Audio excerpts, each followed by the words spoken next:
Hello, hello, and welcome back to Death and Taxes, the podcast of the Australian Taxpayers Alliance. I am one half of your hosting duo, John Humphreys, and joined, as always, by Gene Tunny. Gene, how you doing?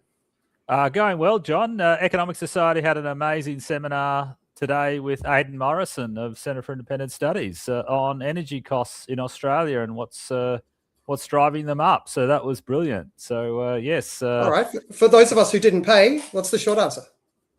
Oh well, it's to a significant extent. It's the fact we have to have the renewables roll out and all of the additional transmission and storage costs.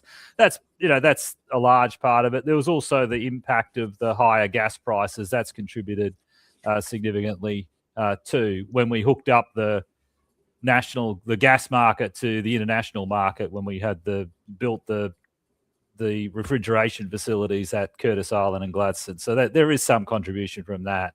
So I thought it was a good. Sorry, Gene, but if you're skeptical of the climate agenda, that kind of sounds like hate speech, and that should be illegal by now, Gene. So it's watch what you say there.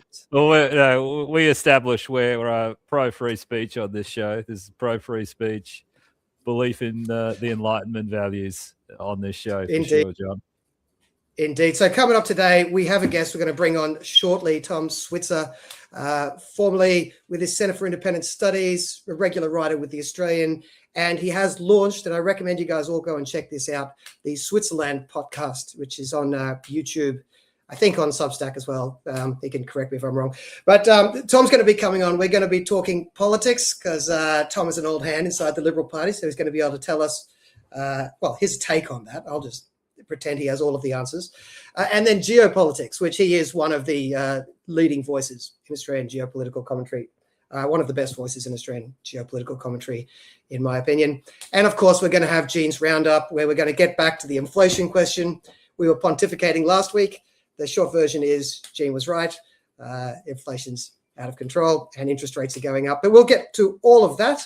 Before we get to that, just the quick intro stuff. So this is Death and Taxes podcast hosted by the Australian Taxpayers Alliance, taxpayers.org.au. Go check it out. Join us if you like us or don't, up to you. And you can watch this. It's being simulcast on YouTube, on X, and on Facebook. On YouTube and Facebook, it's the Australian Taxpayers Alliance channel. On X, it is my personal channel. Wherever you're watching it now, can I ask you, please give it a like, give it a share, give us a follow. Go and find us on the other platforms. Give us a follow there. All of that stuff helps to tell the algorithm that this is the sort of material people need to see. So all of that would be very handy if you could do us that favor. This is live, so you will see the mistakes. God forbid, if there were to be one, you will see the mistakes live and we won't be able to run away from them. And we also will take your comments. So please feel free to write in comments, questions, criticisms, throw a tomato, anything you like. We'll try to address them most likely at the end, but we'll see how we go. So with all of that introductory malarkey out of the way, welcome to the stage, Mr. Tom Switzer. G'day, Tom. How you doing? Guys. Hey, John, Gene, great to be with you. Excellent. Good to have you on. Where do we find that Switzerland podcast, by the way? It's on the YouTube. Just put in Switzerland, but you'll have to put my name in there as well because otherwise you'll get, the country. Watch this. Yeah, so I did like that name, and it hadn't occurred to me before that Switzerland. My it successor at the Centre for Independent Studies, Michael Stushbury, whom I've known for 30 years, only said to me relatively recently, like a few months ago, that it only occurred to him just as he was taking over from me at CIS that Switzerland and Switzer were the same name. But it's also quite appropriate because Switzerland's sort of famous for being sort of careful and neutral on foreign policy issues. And I kind of see you as a person who takes a kind of a careful, and maybe neutral is the wrong word, but it's funny. Rhetorically neutral.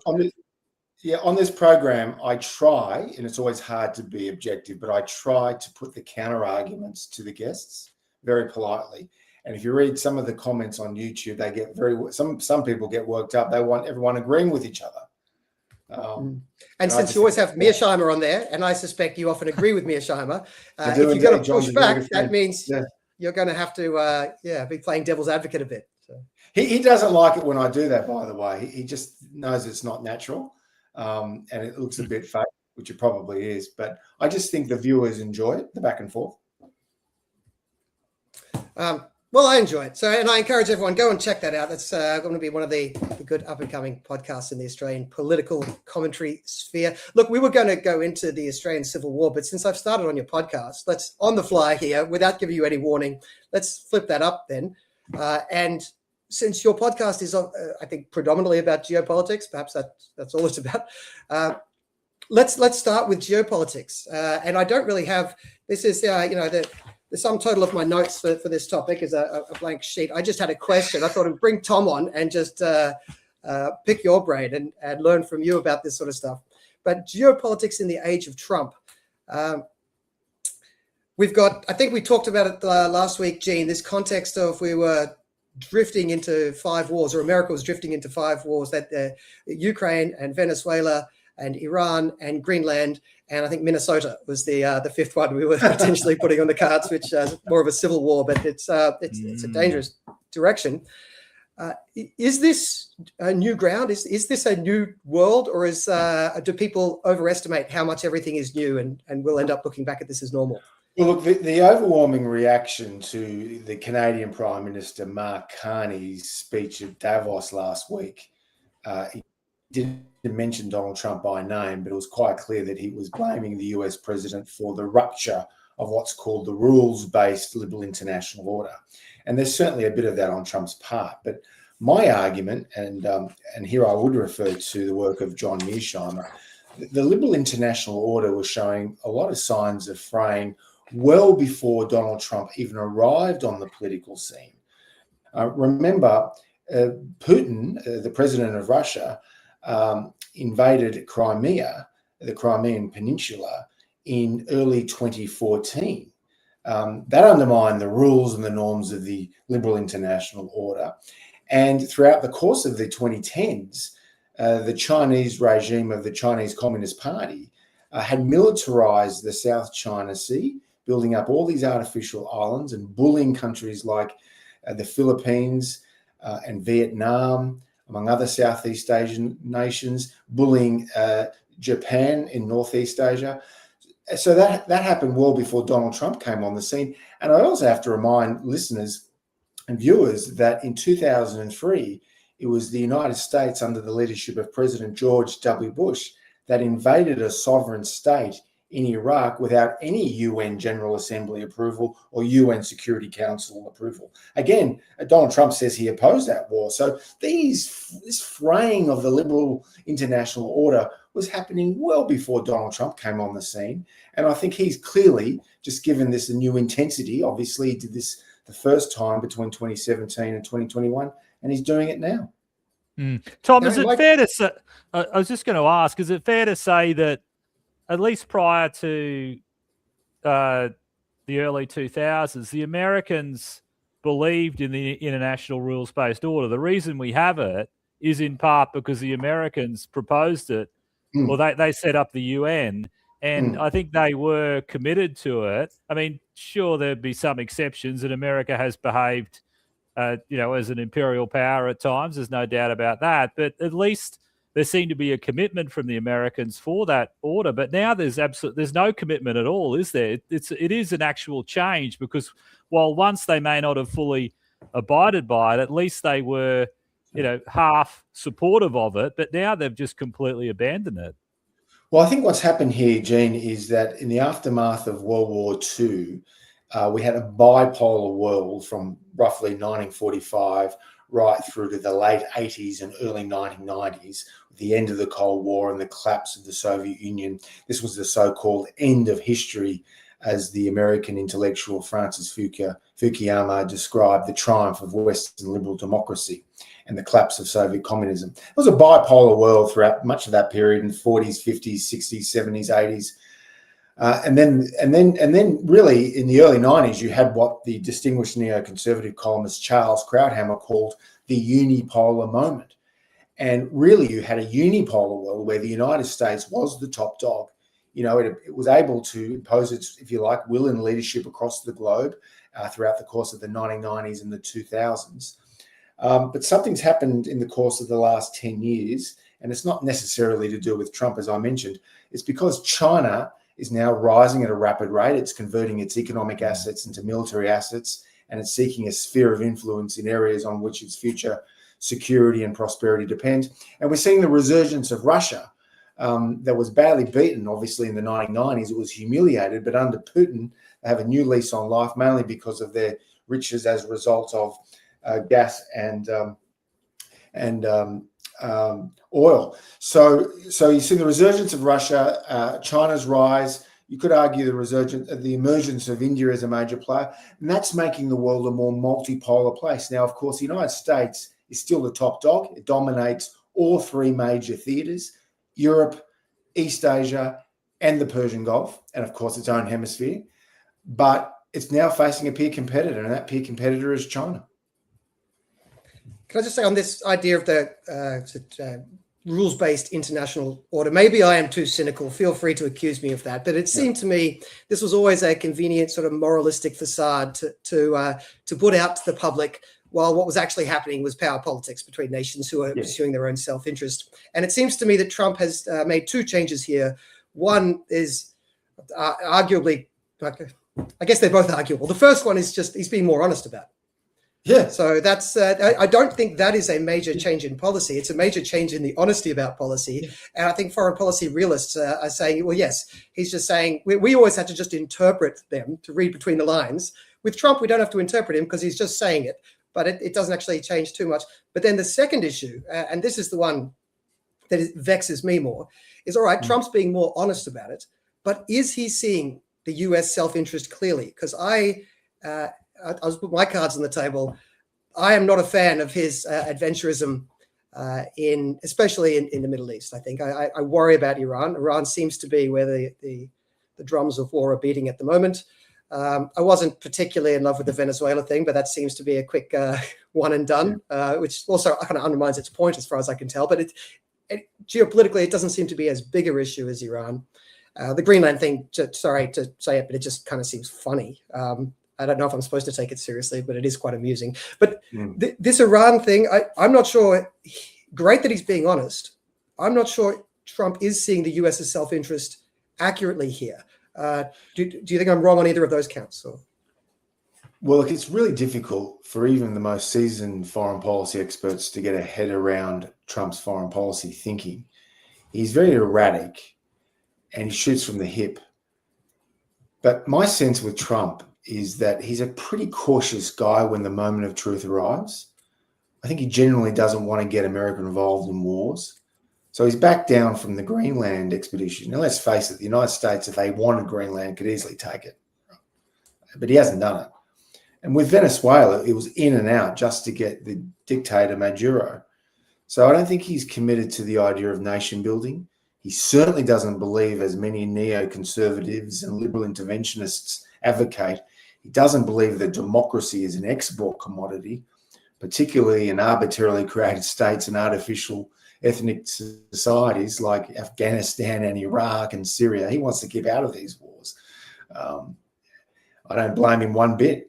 I thought he had a good line during the campaign back in 24.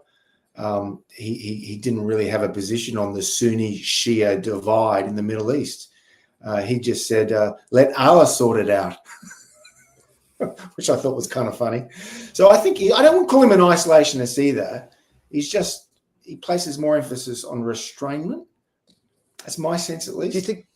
Do you think I'm overly concerned about Europe? His instincts are actually quite right. I think on Europe, just quickly, John, I think he wants to place less US strategic emphasis on the continent, more focus on the hemisphere, the Western hemisphere. And to the extent that America is going to do any pivoting, it would be more to East Asia to deal with a rising China. That's I think the general consensus in the US foreign policy establishment. But you see, when he went after all that brouhaha about Greenland, obviously upset the sensibilities of Brussels and European capitals all across the continent. But let's remember, it's been 35 years since the end of the Cold War. And what united the United States and Europe was the threat of the Soviet Empire. So logically speaking, you could make an argument that once the Soviet Union collapsed, there was really no case for NATO. So you could argue that history is just catching up with Europe, and Trump is just exposing those deep-seated divisions that have really been there since the end of the Cold War. Yes, well, I'm not a NATO apologist, but just going back to the Iran question here, it seems that Trump is building up forces there. Maybe I'm jumping at shadows. So you are right that he often is quite bellicose, and the worst case scenario often doesn't come about. I fear that the worst case scenario with Iran is sufficiently bad that even putting a 10% chance of that outcome on the table when it doesn't need to be there is, I find a bit of a questionable judgment, especially when I'm not sure what it is that we're hoping to achieve. Regime change, it would seem to me, is most likely going to require boots on the ground. I think the US will then shy away from boots on the ground. So what are we trying to achieve? Replacing the Ayatollah with the Revolutionary Council? It's once again, I'm not really sure what the goal is, except for potential. I'm not sure he knows. And I understand, us peaceniks were accused of jumping at shadows last year when the US and Israel got into a war with Iran. And I think the argument then is the same as the argument now. We're not saying this is guaranteed Armageddon. We're saying We're saying that this is I don't know, I'll put a random number on it, a 10% chance of an extremely bad outcome. And given there is no real benefit on the benefit column, a 10% chance of a very bad outcome seems like a bad strategic bet. And so if it ends up that it's not the worst case scenario, it doesn't mean that my maths was wrong. It means we got lucky. And the analogy I used last year talking about the Iran conflict is if you're playing Russian roulette and the first pull of the trigger doesn't fire a bullet, you don't get to say, therefore, you were making a good strategic decision to play that game. It was a dumb game to play and you got lucky. It doesn't mean you should keep pulling that trigger waiting for it to go wrong. So am I jumping at shadows, Tom? Yeah, I just think that the threat that the mullahs pose, the Iranian regime, the theocracy, and it is a brutal theocracy, their treatment of dissenters and freedom fighters, and particularly women who just want to implement the kind of reforms that we in the West take for granted. I think it's a brutal, nasty regime, and it's always been that case since the 1979 revolution that toppled the Shah and brought in place a Shia Muslim theocracy. So I carry no brief for the mullahs.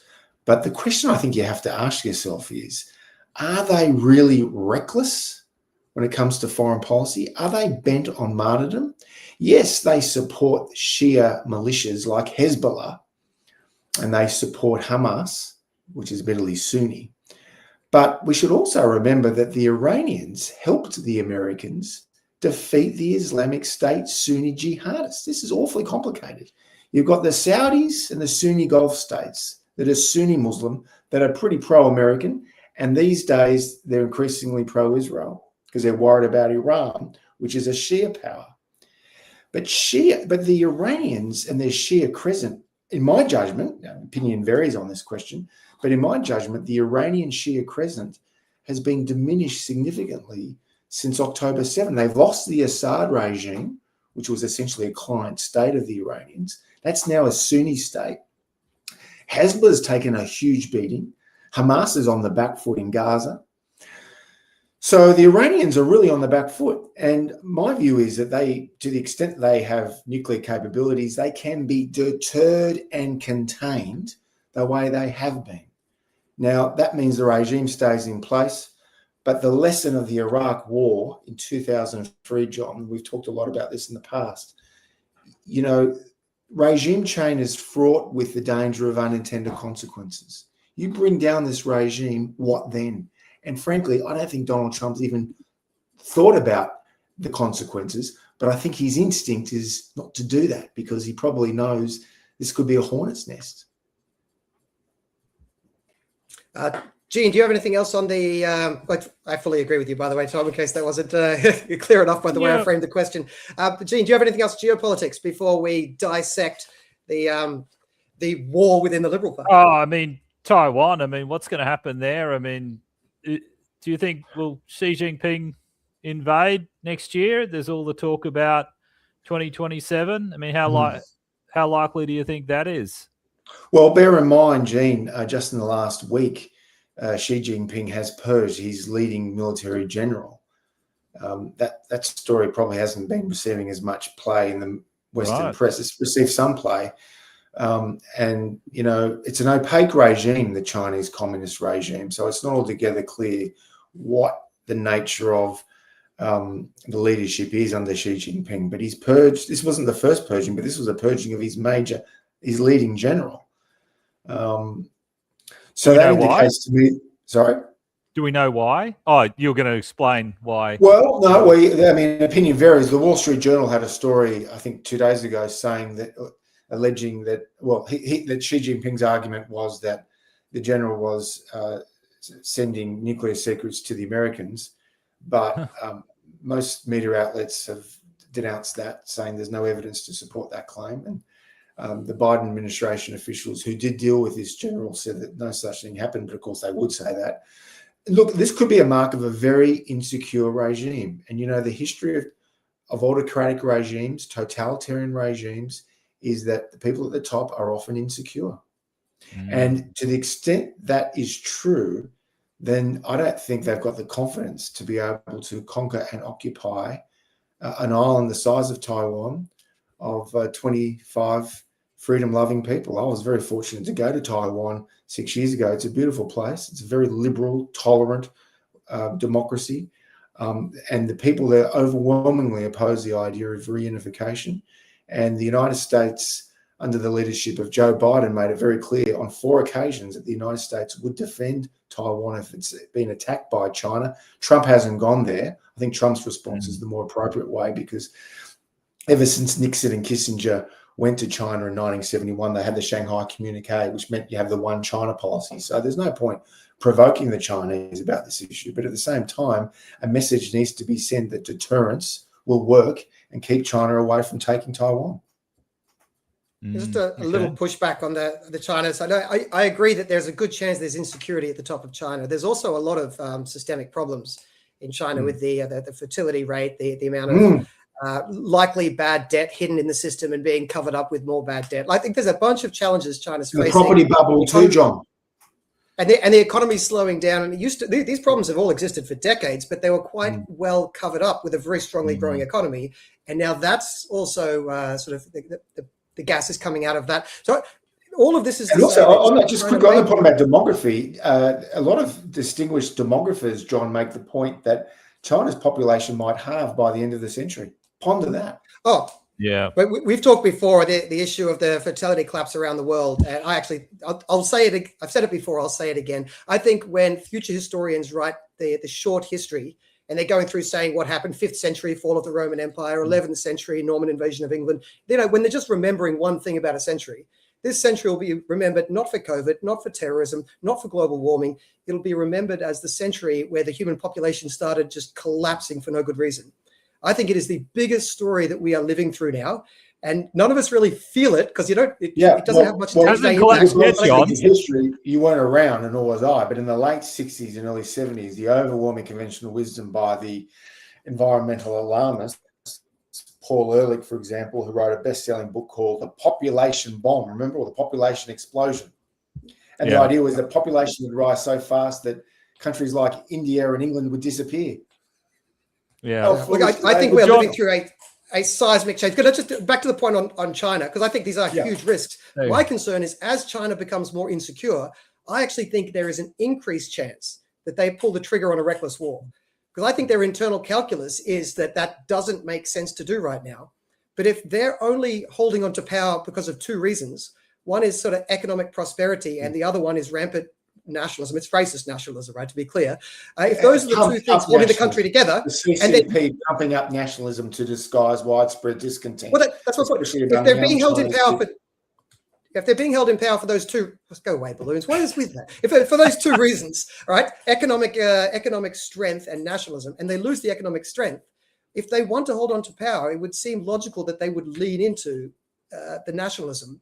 And the obvious nationalist card to play is to go into a risky war. If you're risk losing power, then maybe a risky war is the lesser risk is by their perspective. So that's what I worry about with China.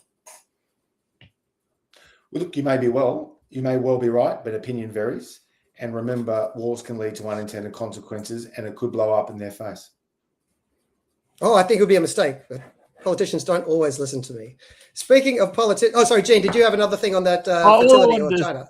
All I wanted to say is you said we're living through the population collapse. We're not living through the population collapse yet. We're living through the circumstances or the precursors to the population collapse. The world population is still growing. It is collapsing in China and in some, in Russia, Japan, and it will in other advanced economies, but it is still growing for the worldwide at the moment. We'll get to 10 billion from 8 billion or so before it collapses later this century. So I just wanted to, but I mean, your point is valid in the sense that because of the low fertility rates, like you can't see those turning around in time to prevent that population collapse eventually occurring. So I suppose there's a fair point.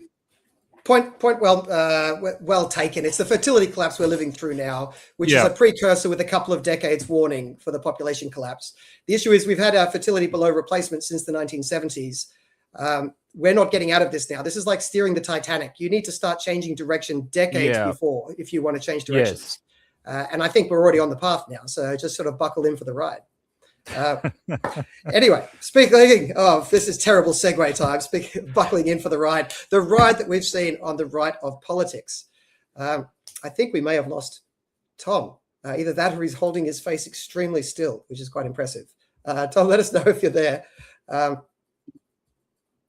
I'm here, mate. Can you hear me? There we go.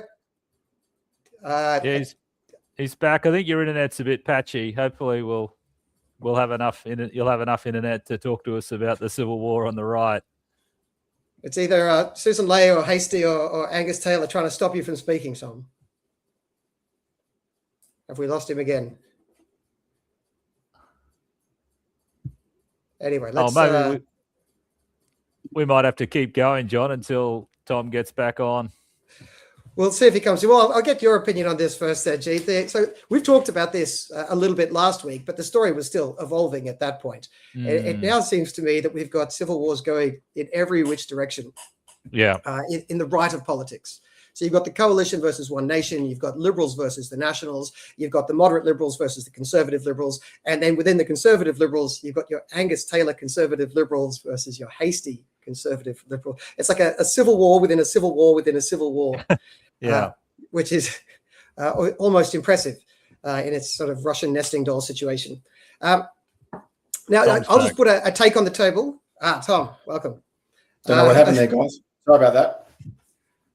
It's either Susan Ley, Angus Taylor, or Andrew Hasty trying to stop you from speaking, depending on what it is you're about to say.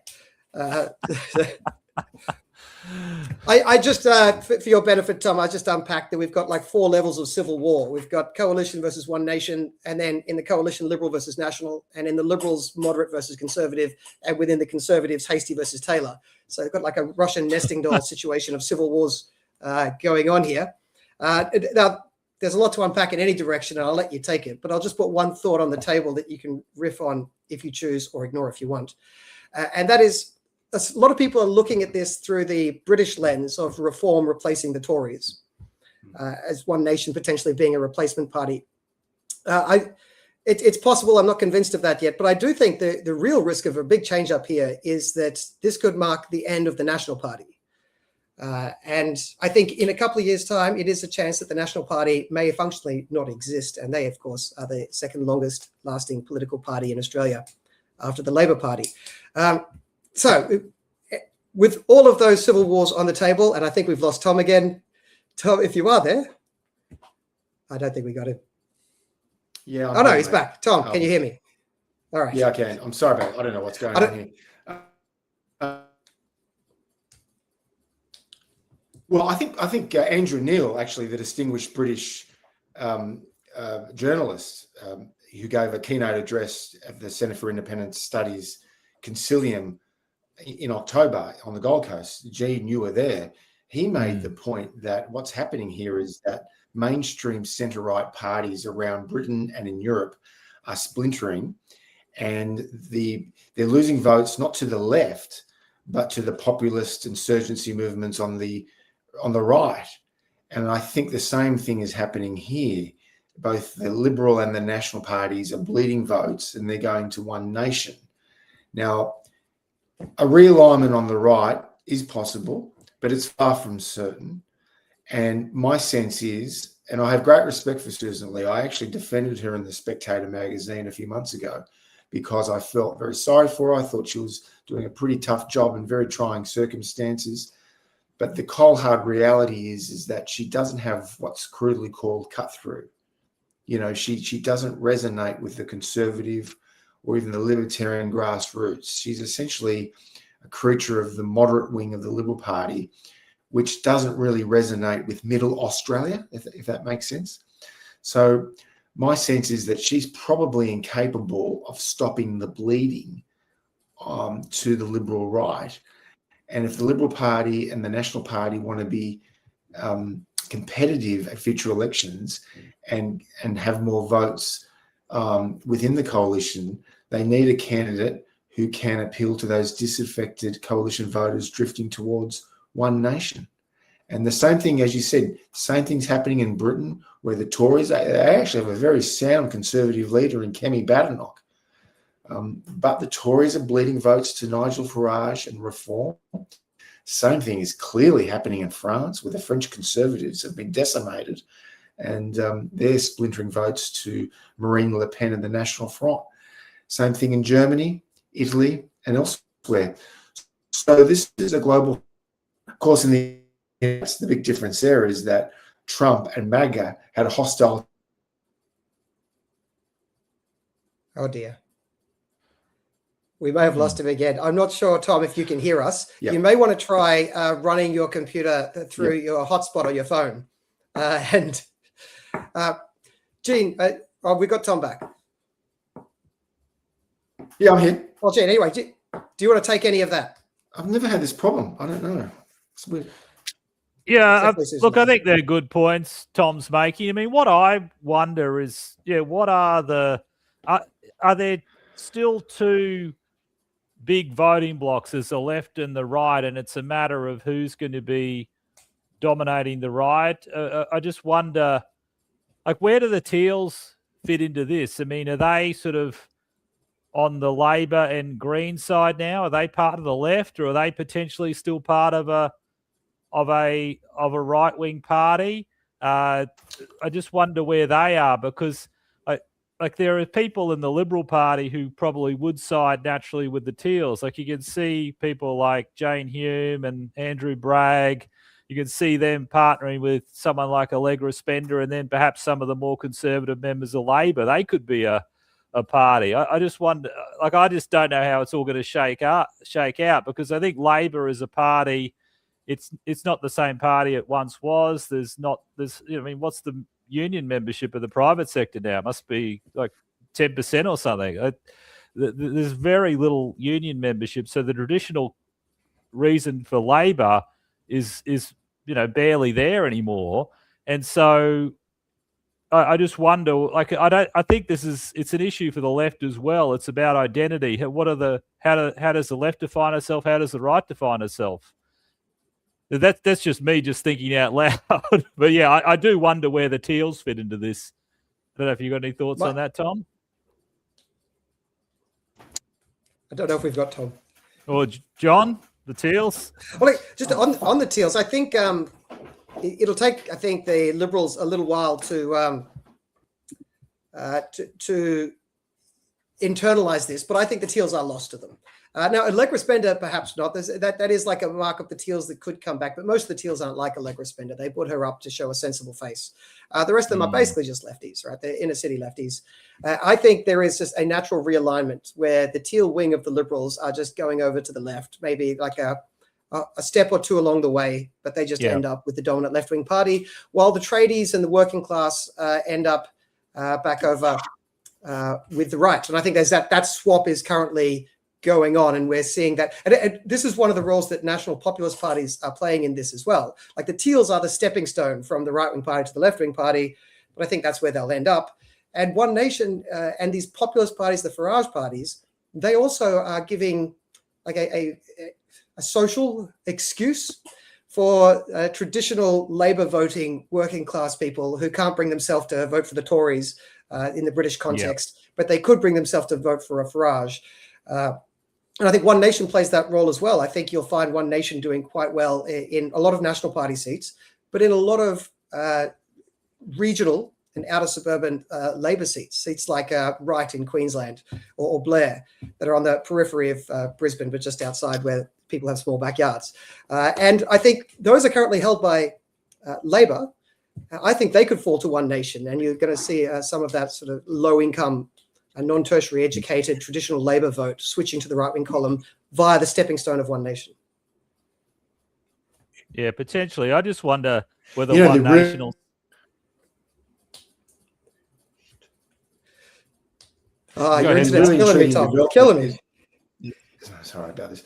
The intriguing development is whether all One Nation preferences go back to the coalition, or some of them go to Labor. Yeah, well, interestingly, in the history of One Nation preferences, the percentage going to the coalition has actually been increasing. Now, that is at a time when One Nation vote was below 10. So if One Nation vote goes to 25, all bets are off, because it very much depends on where those extra votes came from.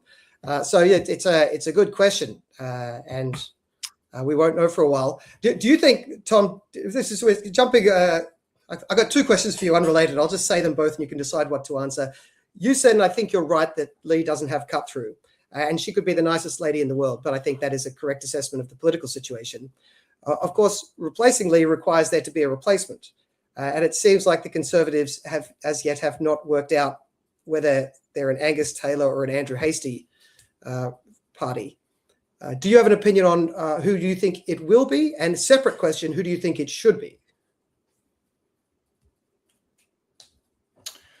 Well, I mean, I think both Andrew Hastie and Angus Taylor are serious and formidable candidates. Both presentable, they're articulate, smart.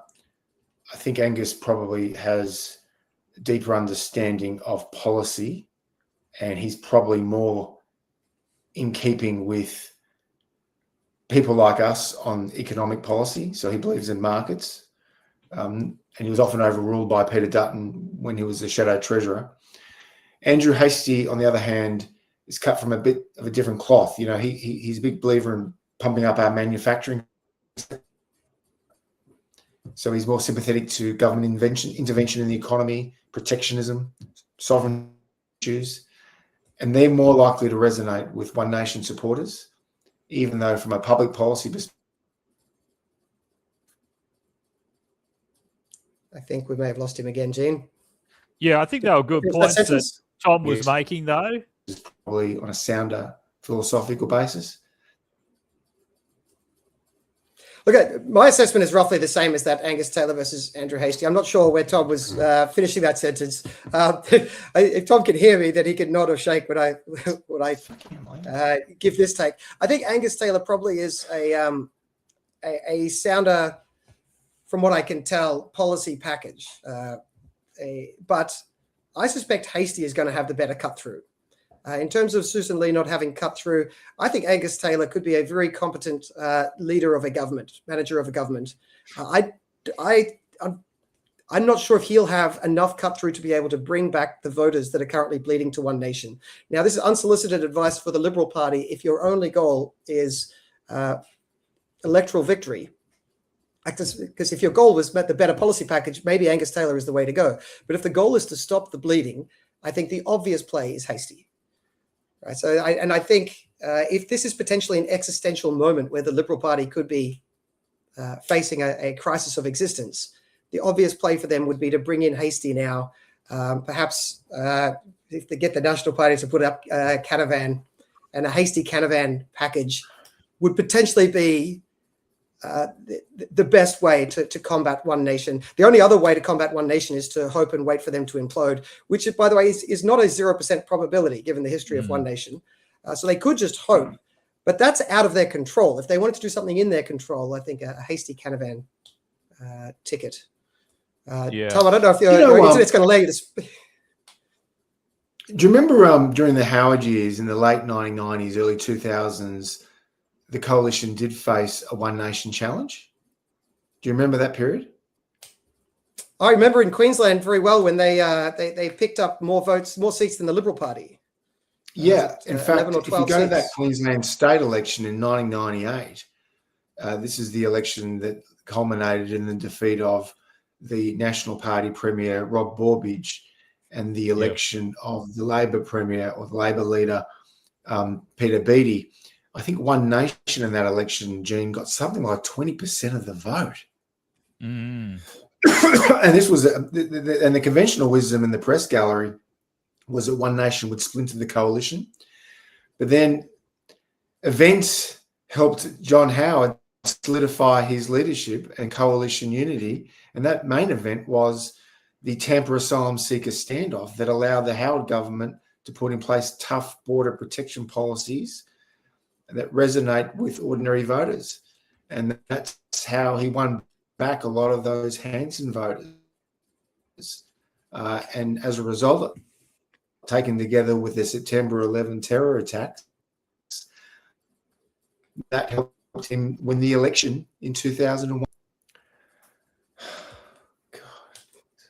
Your internet is being cruel to you, Tom, today. Look, that brings me to the other question I had for this whole situation, which is One Nation has clearly got the wind in their sails now, and I think they have been hugely helped with the defection of Barnaby Joyce, who I actually think could play a Farage-type role. I don't know internally whether that'll be possible. But the big question is whether One Nation has the internal institutions or the capacity to build the internal institutions to actually be able to sustain as a major party. While they don't have too many people on the ground, they can be that protest vote, wave the flag, be all things to all people. Will they be able to bring together a team, have internal disagreements without them spilling over into defections and splits and schisms? And I'm not ruling it out. I mean, Farage is doing okay. And as Tom pointed out, this is actually a rise of parties like this is happening everywhere in the world. Until recently, I used to say it's happening everywhere in the world except Australia. But now potentially in Australia as well. And some of those insurgent parties are holding themselves together. Like the Geert Wilders' PVV in the Netherlands now has been around and getting 20 to 30% of the vote for decades. As you say, Le Pen in France and Meloni is now the prime minister in Italy. Viktor Orban in Hungary. The story goes on. There's examples everywhere in the world, it seems, except Australia. So it certainly is possible. But that still is the live question specifically for the Australian context. What's your thoughts? Why don't I get Gene? Do you have thoughts on this? And then Tom, jump in at the end. About One Nation? Do you think they can sustain? Do you think they've got the internal institutions or the capacity to build them? Or do you think they will fade in a few years' time? And if the Liberals can tread water for long enough, they'll eventually just re-inherit the right-wing crowd? I don't think the Liberals can re-inherit. I think I'm skeptical of One Nation's ability to keep it together. I think because Pauline's name's on the actual party name, isn't it? So it's very much they're taking it off. Hanson. They are. They're in the process of taking that off. Yeah. Okay, they're in the process of taking it off. Yeah, because which they have done once before, by the way. They took it off in New South Wales. They took it off and their vote went down. They added it back on and their vote went back up. Now they're taking it off again. Yeah, I just think there's too much of a risk of them having internal civil wars. I don't know if they've got the discipline, but who knows? I could be wrong. I think the Liberals they're facing an existential problem. Their vote is just incredibly low. Young people just don't have any. What's the vote among Gen Zs? And this is research that CIS did. I think wasn't it Matthew Taylor and back a while back that CIS did it. That shows that there's the vote among Gen Zs is in the teens, or if that. And so they don't have any connection to it. And so I think the Libs are in a whole world of pain. Well, I don't know if it's One Nation. I think there may need to be a new force, and maybe a party that comes in and says it's a centrist party, and it's a party that someone like Allegra Spender is one of the leaders in. Others from the Liberal Party, some people who might have gone to Labor. I just think you are like a lot of other journalists at the moment, overstating the problems of the coalition. I'm sorry. Okay. I'm probably Pollyannish about this, but, let's remember this time a year ago, all the available polling evidence and the betting markets said that Peter Dutton would be in a better position to form a minority government than Anthony Albanese. Are we really saying that all this has just collapsed in the course of the last year? Yes, the election was a debacle for the coalition. It was a shocker. But what happened in March, April that disrupted the coalition? It was Donald Trump and Liberation Day tariffs. That was that derailed the Conservatives in Canada as well, by the way. They were scheduled to win the election that year, but unfortunately Mark Carney won because Trump inadvertently helped them. And I think if you speak to Peter Dutton, he'll tell you that Donald Trump did not help the coalition's electoral fortunes. That was a real turning point. So my point is that if a year ago the coalition was in a decent position to form minority government, I can't believe that everything else has gone to water. They just need the right leadership, coherent set of policies, sound ideas, and luck with events. Possibly. I wonder to what extent the polls were reliable. Whether I think we've got a real problem with polling and reaching the younger voters, who a lot of them are just completely disconnected from politics largely. So that's one of the concerns I would have. But yep. Yeah. But anyway, there was a poll in the IPA, for what it's worth. Now, I think the Institute of Public Affairs commissioned a reputable polling company to do the polling, and it showed a very large majority of young Australians wanting to keep Australia Day on January 26th. That doesn't indicate a lurch to the left for young people. No, some hope. I'm going to disagree with both of you on a point each. Firstly, in terms of the existential nature of this crisis, I think I agree. Nearly all historical claims of existential crisis to the Liberal Party have been bunk. And this one, there's a good chance that it is too, because one nation would need to be able to build internal institutions and infrastructure that can sustain itself. So there's a good chance they bounce back. I think this is the biggest threat to the Liberal Party, to the coalition as sustaining as the non-Labor Party of Australian politics since Robert Menzies, right? So there is a live threat, which is why I say before, I think probably the smart thing to do, the Liberals can rely on luck and hope for one nation to implode. If they want to do something proactive, it probably means switch to someone like a Hastie and a Canavan and try to stop the bleeding, sort of rebuild their institutions. Then they can try and tack to the center if they want to. I wish they wouldn't, but I mean, that's the Machiavelli in me says that that's the way to go. And just in terms of parties, yeah, and in terms of major parties collapsing quickly, you're right. Liberal Party was a very good chance. I think they were a decent chance of winning about 14 months ago at that position before Dutton, I think, started taking the wrong advice. But in terms of how quickly major parties can implode, I mean, you'd know this, the French Republicans, they went from having the president to now polling and receiving 5% of the vote, right? So from the presidency to 5%. Yeah, and many examples. Okay. And the Italian, I can't remember their name now, but the main right-wing party now is consistently coming in, I think, third or fourth amongst right-wing parties, like fifth or sixth as the total parties. They're not even the second biggest right-wing party behind Maloney, right? That goes to the Liga. So that's bear in mind, major parties have been collapsing. Yeah, but Australian elections, at least in the post-war period, if you look at the two-party preferred vote, we're a 50-50 country, aren't we? I mean, most elections are like 51-49, and if you have a big victory, it's 52-48. So it's still going to be 50-50 that hasn't changed too much. Even with these splits, correct? I agree, but that hasn't changed too much in France either. They're still pretty 50-50. That hasn't changed too much in Italy. They're 50-50. But the dominant right-wing party has just flipped. The dominant right-wing party has gone from being 40% to 5%, and their little version of One Nation has gone from 5 to 40 overnight.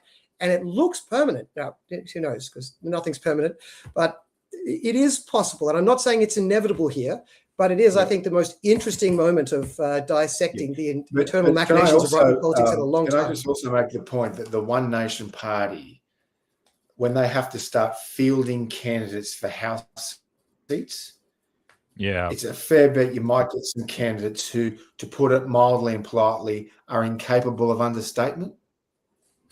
And they might embarrass the party. I think there's a decent chance of that, but can I give the counter argument here? And I think there's a very good chance that that'll happen, and there'll be some shockers. It's an issue of whether you pass there's a proper word for it in English. I used to speak English. Sort of that breakthrough point. When you get to a certain point, the good candidates stop knocking on the Liberal door and they start knocking on the One Nation door. And you pass that trigger point, and suddenly everyone looks like, oh, look, I could run for the Liberals, I won't get elected. I'll go to One Nation. I'll dress myself in the cloak of their rhetoric. I'll get elected through that vehicle, and the competent people start doing that. It could be that the Liberals start running out of good, competent people to run if all the competent people are going elsewhere to get a better chance. So, look, I'm not saying that's inevitable either, but there is potentially a tipping point. There is a tipping point where the competence and money starts shifting. And I think that's happened in Italy and France and lots of countries around the world. If it happens here, all bets are off. I don't know what comes next. Can I just point out one thing just on this existential issue for the Liberal Party? So Ian Walker's review of the state election for the federal election for the Queensland LNP found that the median age of the LNP is 72 years old in Queensland, which I think supports the view that they just got there's the young Australians have just deserted the coalition. It's a huge problem for them. So there's that. I want to ask Tom one thing because I know Tom has to head off. With Angus Taylor, there was a concern that he was the reason that they opposed the tax cut, the $5 a week tax cut or whatever it was, the tax cut from Chalmers that was promised but didn't really excite anyone, and then the opposition said, "Oh no, we'll give you a reduction in fuel excise instead, a temporary one." Was that Taylor's work, or was he overruled by Dutton? Do you know? I think there are different explanations that have been put forward by different journalists who are in cahoots with those candidates. So they're all just mopping up the damage after the debacle. And you're quite right, the election was a debacle. Yeah. Wasn't it? I mean, it was probably the worst result for the Liberal Party at the federal level in its history. Worse than 72 when they lost to Whitlam, worse than 83 when they lost to Hawke, worse than in 07 when they lost to Rudd, and worse than 2022 when they lost to Albanese the first time. This was a debacle. So I'm not sugarcoating these problems. I'm just saying that Labor is very vulnerable, and I know you'll talk about this soon, on the economy. We've got hot inflation. It's putting upward pressure on interest rates. Spending as a percentage of GDP is still going up. Deficits are rising. This government is vulnerable. And in a very unsettled international backdrop, with a very erratic American president, with China's economic and demographic strains, with Europe's looming instability, if the Prime Minister is vulnerable to the kinds of events that destroy governments. And I know, by the way, in that election events, dear boy. Events. One thing on that election that I agree the Liberals did quite poorly. The Nationals did not. The Nationals held their seat. That's right. Good point. So that's it. And yet, can you guys get they didn't do badly in 2022 either. Oh, they've been holding their seats for quite a while. And yet, as I said at the beginning of this segment, I think One Nation's real threat here, perhaps to the Liberal Party, but that's the big maybe, but more concretely to the National Party, because the seats they will hoover up first will be the National Party seats. If the Liberals, even if they get back together with the Nationals combined, go into the next election around what they're polling now, all of the senators, including Matt Canavan, would not be re-elected for the National Party. They'd probably lose most of their House seats. At that point, the little rump of 2 or 3 people left for the Nats could easily switch parties. I think the Nats are facing a bigger existential crisis than the Liberals, a much more realistically existential, party-ending moment. And it's a harder one to solve. Thoughts on that?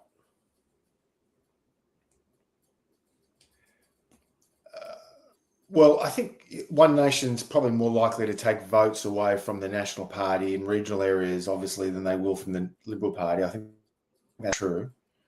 But again, history, when Howard was Prime Minister, John Howard was Prime Minister from 1996 to 2007. For that 12-year period, there were a lot of internal disputes with the National Party over Telstra privatisation, native title, the GST, dairy market deregulation, and so on and so forth.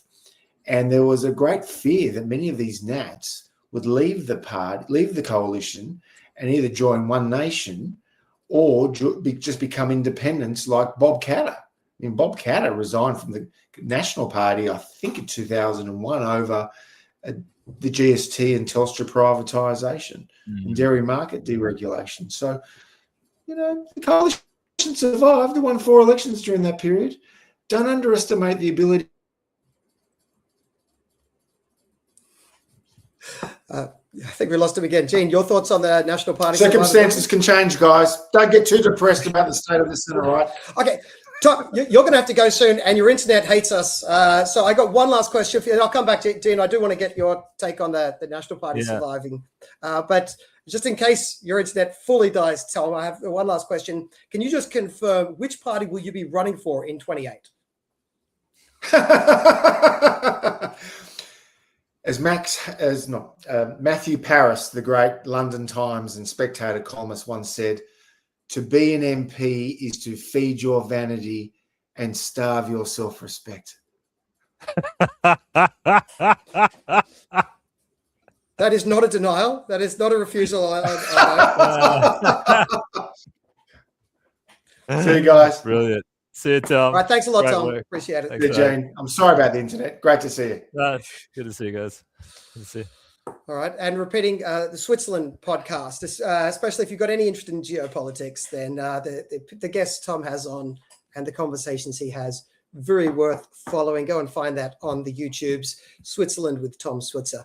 But Gene, your take on the National Party. I have to think about that some more, John. I wasn't thinking that they were at risk, but I agree with you that, One Nation, like their votes, the National Party votes in regional Australia are very much at risk. I would have thought that the Nationals were more connected with their regional communities than the Liberals are. I think there's more of a National Party branch structure, or they're more integrated into the local organisations, the farming organisations, the CWA, to the extent that's still a thing in regional Australia.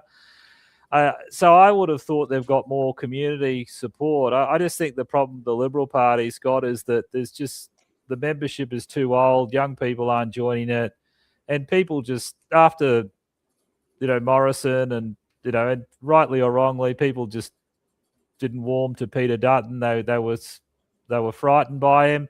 I just think that the Libs are in a whole world of pain. I would have thought the Nats are better positioned, but I don't know. Your point is compelling about how those votes in regional Australia are under threat. So I have to think about that some more. I didn't bring the numbers in with me, but the recent polls are showing One Nation averaging 20 to 25%. But that's actually from memory here. Don't hold me to it. If someone in the chat could check this, in regional areas, One Nation at 35 to 40.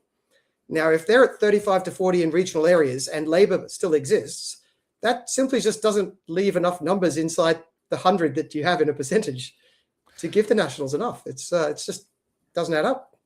I wonder how strong that support is, because I think it'll be the Australian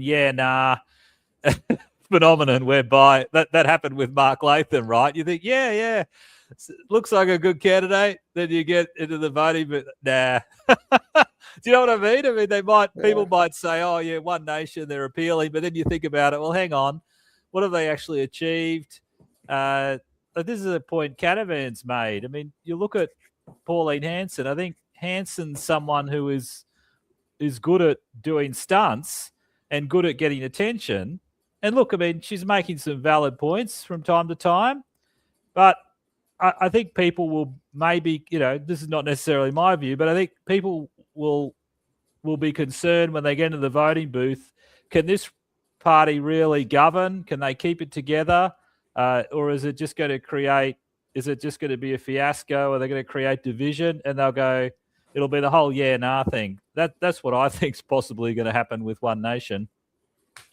I'm not convinced. I think there is still a perfectly good chance that One Nation implodes, like that they start doing really stupid things and they have a civil war and it breaks up. That could certainly happen. It's happened before. But if that doesn't happen, then I'm not sure that the voters are going to think along the lines you've suggested there. I'll push back. If someone says, what's One Nation done?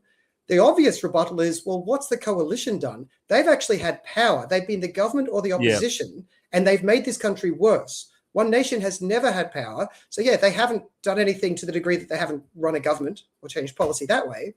But they've never had power.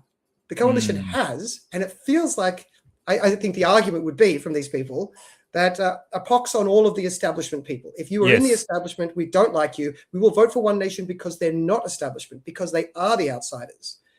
And if the accusation that the Liberals have to point to One Nation and say, oh, yes, but you're not really establishment. You can't do things the establishment way. I don't think that's going to sting. I don't think the voters are going to go, oh, yeah, good point. No, we need someone more establishment so that they can get the trains to run on time. I think they're just so angry. They're just going to say, screw you all. If you're establishment, you're out. And so I don't know if that line will work. I think it's kind of out of their hands to some degree. I think the best line that they can hope for is that there is just a big civil war between big personalities within One Nation. Because if that happens, that could certainly revive the Liberals. But at the moment, I think there's some people are still underestimating the degree of anger that the voters have when they're switching their vote into the One Nation column. And I don't think that anger goes away quickly. And if One Nation doesn't blow up that support, I think it might stick, at least for an election or two. I don't know about how long-term it is, but... Yeah, I think you're right about the anger out there, and that's partly related to the cost of living, the inflation issues that we talked about earlier. I don't know if you want to do a quick segue to... It's a very nicely segue, but I did want to get one last little point in on the politics of this. I'm ruining your segue there, but it's all right. One point about this that I saw, this commentary was from the UK perspective, but I haven't seen this in the Australian perspective, and I think it'll be worth thinking about at some point. Right now, the mentality still is very much, can One Nation get more defectors? Will Lou O'Brien go over? Will Colin Boyce go over? Because at the moment, both of those chaps look in very real risk of losing their seats. They already like friends with Barnaby Joyce. They kind of speak the One Nation language. Switching could make some sense. But the dominant zeitgeist, the dominant way of interpreting this in the political class is One Nation needs to try and peel off some more of these defectors from the mainstream parties. That's just right. It's in our blood. It's in the oxygen of how we look at politics. There is a counter narrative that's grown in the UK in terms of people leaving the Tories and going to Farage's Reform Party. And that is, the voters are supporting us because we're saying you've got to screw off to the establishment. If we start then co-opting the establishment MPs, we run the risk of not being the insurgency rebellion party. We're becoming establishment. We're just co-opting all of the same suits that have been in the same parties, failing the same sort of cookie cutter campaigns time and time again to achieve nothing. And then we just co-opt all of their failures from that party, bring them into our party. Yes, we've got a new color code, we've got a new logo, but if we're just co-opting all the same people, then are they potentially going to, by doing that, undermine their insurgent rebellion appeal to the voters? So I haven't seen this commented on in the Australian context of whether One Nation gets to the point where they say, look, we don't want rejects from the LNP. You joined the wrong party. You screwed up that party. Because you screwed up that party, you screwed up this country. We don't want you. We want a totally different direction. We want people who have come from a totally different background. And that is not how people are currently seeing it, right? As I said before, people are still looking at this as, oh, we've got to try and get our defectors. And everyone thinks that Colin Boyce going over, that's a defection that would be good for One Nation. And maybe it is. I don't know Colin Boyce. But as a broader principle, is it? And is it even going to move the needle? I mean, people know who Barnaby Joyce is. I mean, who outside of the people who are political tragics would know who the others are that they're talking about defecting? Nobody. So how's it actually going to affect the prospects of One Nation one way or the other? I think that the narrative is that it gives them the appearance of credibility, establishment credibility. It gives them that establishment cred. And I guess the counter argument here is perhaps establishment cred is actually a millstone around their neck at the moment. Maybe that is electorally a bad thing. And Look, I don't know the answer to that, but I haven't seen it being discussed much in Australia, and it probably is a topic that One Nation needs to start thinking about. Do they actually want us to just start saying, no, sorry, LNP rejects, you've driven that party into the ground. Maybe we don't want you. Yeah, possibly. I just think most people, I'd say at least 90% of the population, maybe even 95, wouldn't know either of those names that you mentioned. Everyone knows. No, it's just, it would just be the media writing it up, saying establishment people, all of these serious people, look, they're ready for government now, because they're all going to say they're not ready for government, and then, we've co-opted all of these sort of fancy suits with fancy briefcases into our party. But look, I agree. Most people don't know the names of most of these people. They, the people who follow politics would know the name Matt Canavan, but I don't think he's switching. I think he's quite the loyalty bug. No, I think he's definitely loyal. I mean, he probably sees himself as a future leader of the Nats. I mean, he can win. He can probably take the federal seat of Capricornia at the next election. So the Michelle Landry, is it? Whoever the member is up there, I think she's stepping down. I think Matt will slot in there. So Matt will get into the reps. And, I mean, Matt's so talented, you can clearly see him as a future leader of the Nats or even of the coalition. I mean, so, yeah, I think we'll see what happens there. If they still exist. Yeah, exactly. If they still exist. And speaking of still existing, this is a much worse segue. Speaking of still existing, what are the price of things today, Gene? Well, John, I mean, we talked about this last week. I mean, the persistent inflation, and we had a shocker of a CPI reading, 3.8%. The market knew it was going to be high, but I think the expectation was something around 3.5, 3.6, and it came in above that. So big shock. It's high both it's above the target in both in headline and in the core measures. So very much everyone's expecting a rate rise on Tuesday, and Chalmers was getting grilled by David Spears on that last night on 7:30 Report. People probably saw that. So yeah, bad news there. I mean, we could chat a bit more about that later. We've talked a lot about the causes of that. High government spending, sluggish productivity growth, etc. The other thing I've been following is just the crazy ramp up in gold and silver prices. And so gold is at historically high prices. It's over $5,000 US an ounce. And what I've done in that chart is I've got the nominal price in the magenta going back to the 50s. And I've also, and that shows how it's over 5,000 USD for an ounce. I think it's settled around 5,500 at the end of the last day's trading in New York City. But I've also adjusted it for inflation because I was wondering, well, okay, because there was a big spike in gold prices in the early 80s, around 1980, but that got up to around 3,400 in today's dollars. So we're well ahead of that, and so that's gold. And now the other thing I'm looking at it, and even sorry, go ahead. Well, silver's relevant for it as well, but I mean that graph is shocking. I mean, that 80s spike, obviously, that preceded the 83 crash, and I think it must have been associated with the second oil price shock. The late 70s inflation. So you could see the late 70s inflation perhaps, and then nipped it, and it turns around after the 83 crash. But I mean, if that's associated with runaway inflation, then an economic collapse, look at the end of that graph. Look at what we're in now. Yeah, I think there's a lot of dumb money going after the gold and silver, isn't there? Like, I there's this whole idea. There would have been in 83. Yeah, I agree. I think there's more. I just wonder with social media and YouTube whether there's actually more of this, just irrational. Just people fixate on particular commodities, and there's just too much. A huge amount of money floods into it.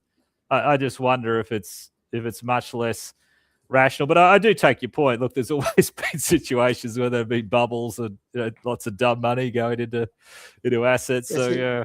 Of course, you wouldn't remember because you were there, but you'd remember from our economics class the price of tulips in the Netherlands 250 years ago. There have been dumb bubbles before. But look, you may be right. This may be exaggerated by something, but that is a shocking graph. And the scariest part is we don't know yet what it indicates, but it seems to me that it is indicating something. Oh, well, it's indicating, it's indicating people, there's this great debasement thesis, isn't there? There's the view that because of all of the chaos and trouble in the world and high debt, we're going to have, governments are going to have no choice but to, turn on the printing press, the whole fiscal dominance thesis, right? Fiscal theory of the price level. That's what's going to happen. The price level has to adjust to maintain government solvency.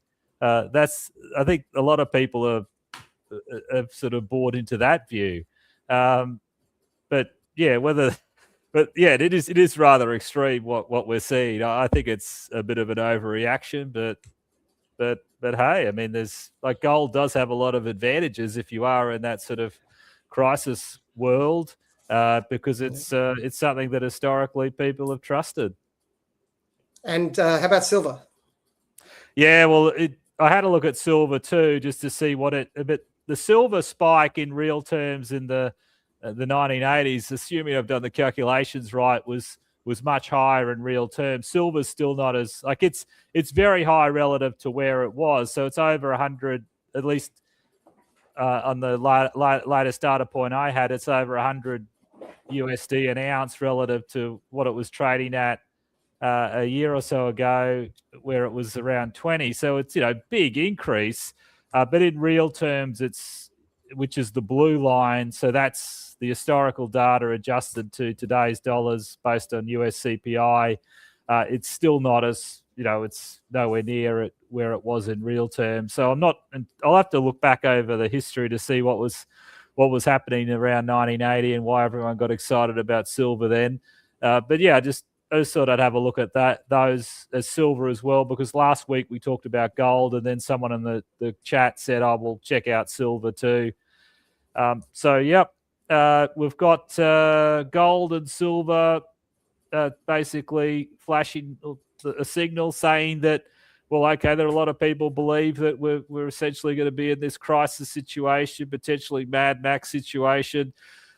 The Council of, the Atomic Scientists or Concerned Scientists, they've adjusted the clock, the doomsday clock, and we're very close to midnight, to the extent you can trust that clock. Yeah, but they always are. That's a ridiculous clock. Yeah. They've never been further away than 5 minutes from midnight. So yeah. Yes. But yes, it's interesting to hear all of this is suggesting that we need to become preppers, Gene. I hope you have a basement stock full of canned foods and ammunition. Well, I think there's some. The thing is, you're going to need so much, aren't you? Really? Is it even feasible? And would you want to live in that world? Essentially, if there is a third world war and there's the nuclear winter, the whole humanity is just, it's game over, really. Maybe some humans will survive, maybe Zuckerberg, or if they get to their bunkers in New Zealand, maybe they'll survive and I don't think it needs to be a nuclear winter for there to be potentially quite an unpleasant landing to this. And maybe you don't actually literally need the canned goods and ammunition stockpiled in the basement, but some sort of preparation for a world gone bad is I don't know what that preparation looks like. Diversify your assets, build your skills. Well, I think we certainly should prepare, because just look at the last few years, or look at COVID, and you think, oh, well, gee, I wish I'd bought more bottled water or toilet paper or whatever. There are things that, there are shortages that happen that you think, oh, I should have anticipated that. Or if there's a cyclone, or in the lead up to a cyclone or a big storm, you can't get any bread or milk. So you wonder, maybe I should, ensure I've got plenty of crackers or some UHT milk, etc. So I think there are things we could do to prepare better, but we all just, unsolicited prepping advice for the people listening at home. I know you tune in to get prepping advice from me, but that unsolicited prepping advice. build skills, learn how to do things, right? Because people can't take that away from you. And that's firstly, it's just good to learn skills. You should always be learning. That's just a good piece of life advice. But also, come a shit hit the fan moment, having those skills will be useful. What have you got next for us? Oh, no, that's all, John. I thought I'd just go with the main things. And well, this is all pointing to a similar story. I mean, you start with the milder version of we're currently experiencing mildly get that back right. Mildly excessive inflation, 3.8%, which is 3.3 in underlying, right? So that's the number I look at, which is still too high. But that's not hyperinflation. That's not runaway. It's just higher than it should be. So that's in the normal bounds of the Overton window of our conversation. And with that gold and silver prices, they are pointing to a future world that can be significantly more dramatic than 3.3%. So I guess that's two different conversations. And I find the prepping conversation far more fun, but perhaps more prosaic for our or relevant to today. They're pointing to what the average person or the average investor thinks the average investor thinks the average investor believes about the future world, if you know what I mean. So like, it's not necessarily telling us that's what's going to happen. It's just telling us that people in the market have bought into that thesis, or they think other people have bought into it. And then, I'll get on board and I think the price is going to go up because other people believe this. So it's not necessarily telling us that that's what's going to happen. It's just telling us that there are enough people with enough money are convinced that either they believe it or they think other people believe it, and I'm going to hop on and just trade the momentum. No, I think that's good. I'll modify what I say. It's not guaranteeing the future, but it is showing us people who are willing to put their money where their mouth is are now factoring in a higher percentage probability of a bad outcome. Right? Correct. So this is nothing's guaranteed in the future, but these are people willing to bet their life savings, or maybe not life savings, but lots of money, and they're saying that the old risk of a disaster was 5%, and now the risk of a disaster is 10%. So I'm making both of those numbers up, but you get the idea, right? The risk of a bad outcome is going up. I think that's a fair thing that we can take away from those. The other point too I should mention is that part of the ramp up in the gold price was due to heavy buying by central banks and the Chinese. I think the Chinese were doing a significant amount of gold buying, and that got a lot of other people excited because they're thinking, oh, hang on, what do these guys know? So well, but I mean, realistically, what that is probably about is there's constant talk about the BRICS putting together a BRICS alternative currency, and the only real way to convince people that that's going to be a stable alternative is not saying trust the Chinese Communist Party, cross our hearts. That's not going to work as a trust building exercise. Saying our currency is backed by gold, that would work as a trust building exercise. Yeah. So, I mean, if that's the rationale for the increase in gold prices, it still points to a very dangerous future, because the amount of things that could go wrong if the world shifts away from a US dollar system it sounds very nerdy and Poindexter and, global reserve currencies, who cares? That could lead to dramatic breakdown in America. Right, so and it could lead to America being willing to be more forceful in going to war with places to make sure it doesn't happen. Why do you think it's going to have a dramatic breakdown? Why do you think it would cause dramatic breakdown in America? Well, I think their debt would become instantly unserviceable. I think the reason they're able to service their debt is because everybody knows they are the global reserve currency. To some extent. Yeah, okay. I mean, this is the exorbitant privilege argument. Yeah, I guess there is something to that. Stephen Kirchner's got a different view. We might have to get Stephen on one week to talk about that and to what extent that is a real risk.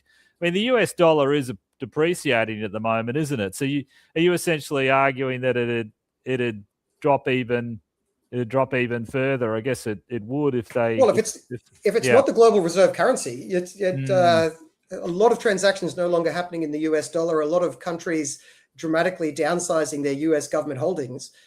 Firstly, it's going to significantly put significant downward pressure on the US dollar. But more importantly, it's just going to mean, equally importantly, it's going to mean US just doesn't have the ability to print as much money and get away with it without sparking runaway inflation at home. True.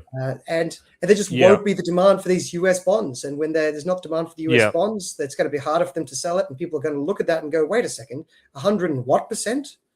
Oh, so and then they'd look internally, what is your capacity to like fix your deficit problem? Oh, you have no ability to fix it. Oh, well, I'm not sure I want to lend to you anymore. Right? It's I think they're getting away with a lot of bad management because they're the global reserve currency. What's more, I think they know that. So I think they'd be willing to go to war to defend their status as the holder of the global reserve currency. I mean, there's a case to be made that they've gone to war previously for that purpose. We don't have to dive into that now, but it would be a dangerous moment if that shift happens. I think China definitely wants to make that shift happen, but we will. I'd have to say, I don't know if we'll see. I don't know if I want to say we'll see, but we may. So that's the big one. Going on to the smaller issue of just the inflation we're facing today, the 3.3%. I've got some good news for you, Gene. I mean, the prices are going up, but you know, it's not the important things, Gene. It's only your housing and food. I mean, that's just cruel, isn't it? I mean, that's what's spiking the hardest, you know, your rents and your food. So this is, people are feeling it, right? I mean, if you're sitting at home saying the TV's telling you the economy's good, but it doesn't feel good, that's happening for a reason, because the cost of living pressures have not gone away, and they are hard to avoid. This isn't the cost of a Dreamworld ticket has gone up. It's, you know, the cost of your loaf of bread has gone up, and that's going to sting more because it's harder to go without food and housing. 3.3%. Now, we talked before about what's going to happen with the Reserve Bank. I think now we've both been, I think nearly all economists are in agreement now that it looks like just interest rates are going to have to go up. And there is growing pressure on the government to admit that their fiscal policy is playing a role here. Although I see that Chalmers is trying to work some sort of rhetorical magic to try and convince people that his government has no role whatsoever. I don't know if he's going to get away with that. What's your?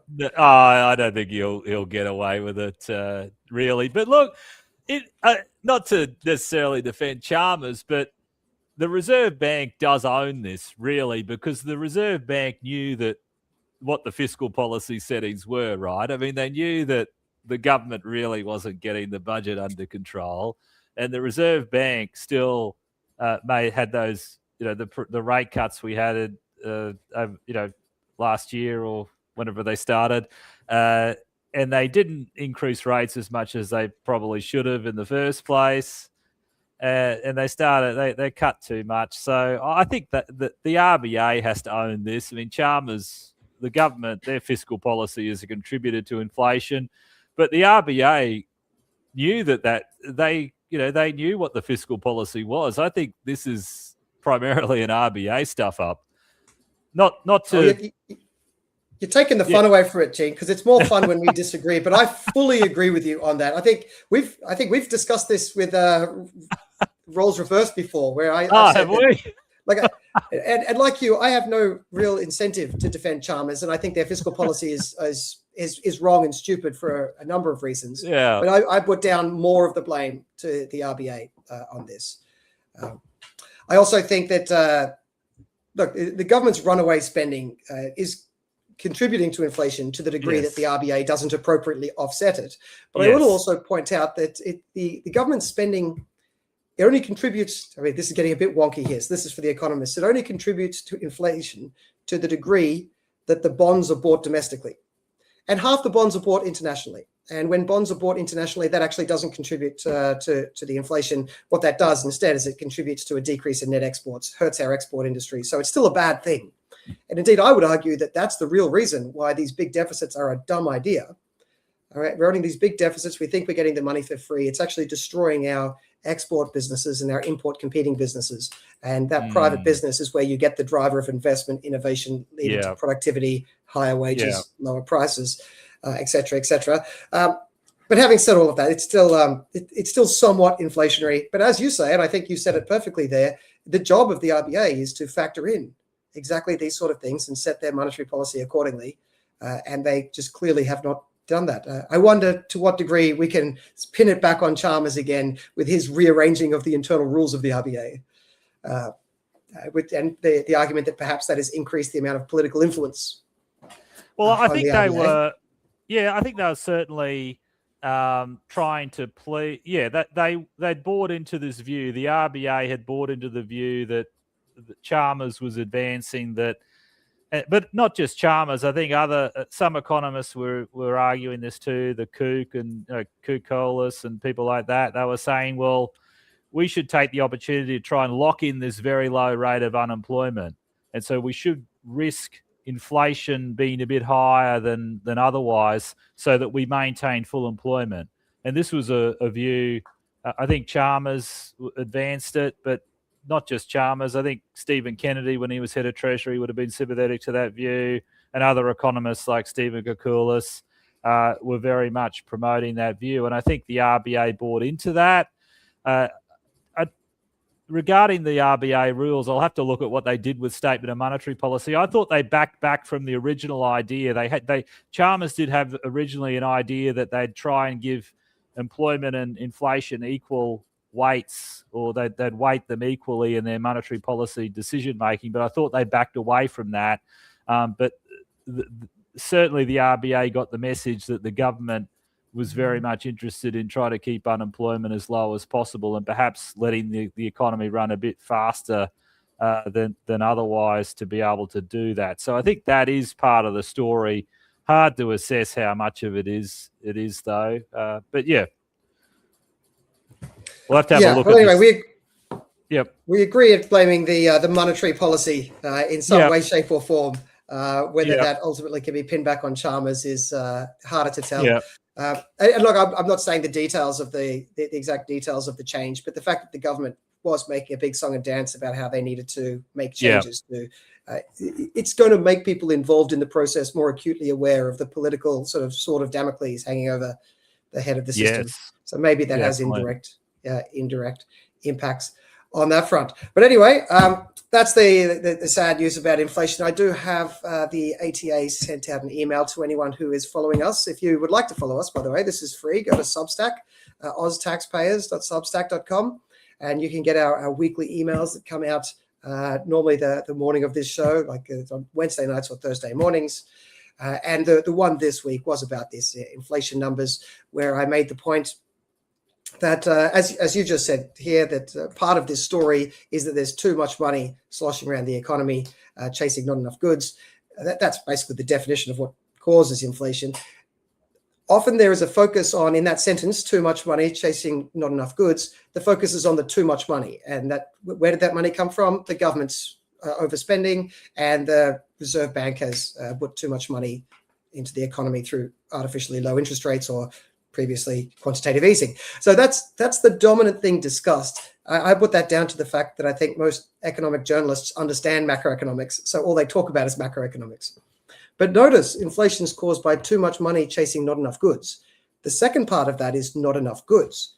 And this is the part that in this show, Gene and I are hammering this. We don't let you get away from this show without us saying the word productivity at least 4 times. And one of the big problems we've got in this economy is productivity has been stagnant for about the last decade, roughly speaking. And this means not enough money, too much money chasing not enough goods.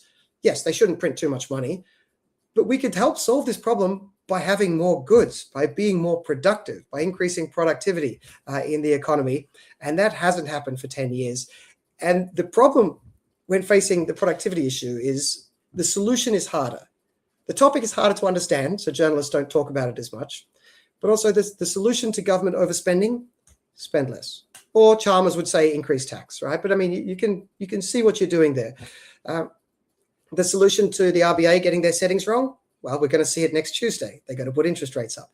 Those are both eminently solvable. I mean, the RBA could, over the next couple of months, if they're responsible, solve that part of the inflation problem by just taking money out of the economy with higher interest rates. The productivity question can't be solved by the RBA putting money in the economy. It can't be solved by the government spending more or spending less or spending sideways. It can't be solved with climate boondoggles. It can't be solved with basically any of the things that our politicians normally talk about, right? It can only be solved by more investment and innovation. Investment and innovation. Repeat, repeat, repeat. How do you get that? And really, it's private investment, not public investment, that drives innovation and productivity. How do you get that? You need lower taxes, less regulation, and cheaper energy. And I know you've heard me say it before, but there's a reason we're saying it. It's because it's true. It needs to be repeated so that it's in a regular part of our political dialogue, because we need the politicians, if they really want to solve inflation, yes, fix monetary policy, but also get the economy going again. And this is where, as I put it in the email that came out this morning, this is the litmus test for our politicians. If they're serious about the economy, are they going to explain to us how they're cutting our income taxes, winding back on overregulation, and getting energy prices down? And if they're not talking about that, then it's smoke and mirrors. And whoever leads the Liberal Party going into the next couple of months, we should be requiring them to outline how they're addressing those three things: lower tax, less regulation, cheaper energy. And if One Nation wants to establish themselves as a credible alternative, we need to see the same thing from them: a clear plan for lower income tax, less regulation, cheaper energy. And we should keep the pressure up on all of those parties and candidates, and hopefully they will come through for that, because it is in our long-term interest to get your wages higher and get your prices lower. So that was our email for this week. If you haven't seen that email, go check your inbox, because it might be there. Or if you're not on our mailing list, you can. I think the details are below. If you on YouTube, go and check the details below the video you're watching now, or else go to Oz Taxpayers on the Substack and give us a follow. You can do that for free. Nearly all of our stuff on Substack is under the free subscription. You can give us money if you like, but we put nearly everything up for free. So the money is just to help us keep the lights on. It's a donation, really. You can see all the articles for free. With that said, Gene, I've been ranting long enough. We've done 1.5 hours. Any final thoughts?